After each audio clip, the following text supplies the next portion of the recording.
નમસ્કાર, YNN ન્યૂઝમાં આપનું સ્વાગત છે। સમાચારમાં વાત કરીએ તો વડોદરાના વારાસિયા રોડની ઘટના શહેરના વારાસિયા સાંઈબાબા નગર પાસે માથાભારે યુવકોનો ત્રાસ સામે આવ્યો છે।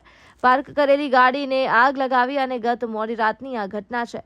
સીસીટીવી ફૂટેજ પણ આ ઘટનાના સામે આવ્યા છે। કારને આગ લાગતા જ કાર બળીને ખાખ થઈ છે। કારને આગ કેમ લગાવી તે હજુ પણ એક સવાલ છે। વારાસિયા પોલીસે સમગ્ર મામલે વધુ તપાસ હાથ ધરી છે।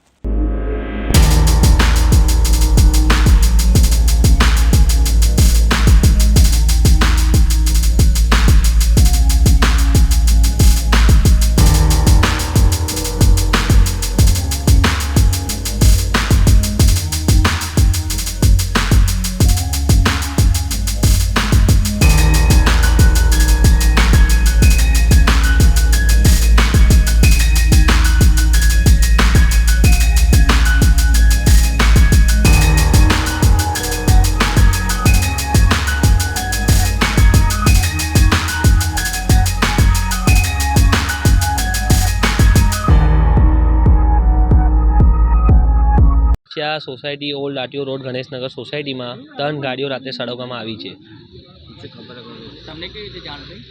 રાત્રે બધા આજુબાજુવાળા આવીને ઘરે ઉઠાડતા હતા કે તમારી ગાડી સળગી રહી છે। મારી ગાડીને લીધે આજુબાજુની 2 બીજી ગાડીઓ બી સળગી ગઈ છે અને એક રિક્ષા બી સળગી ગઈ છે। હા, ફાયર બ્રિગેડને પોલીસને જાણ કરી દીધી હતી અને પોલીસ આવી ગઈ હતી 5-10 મિનિટ। ફાયર બ્રિગેડ 15-20 મિનિટમાં આવીને આગને કાબૂમાં લીધી હતી। કયો વિસ્તાર છે? Ganeshnagar society, Varasiya ring road. કોઈ જાનહાનિ કે કંઈ? ના, એવું કશું ખબર નહીં। કોઈ સળગાઈ છે, શું છે, કશું ખબર છે નથી। આપનું પરિચય? આપનું નામ? માનવ Sindhi. Subscribe now and press the bell icon. Never miss an update.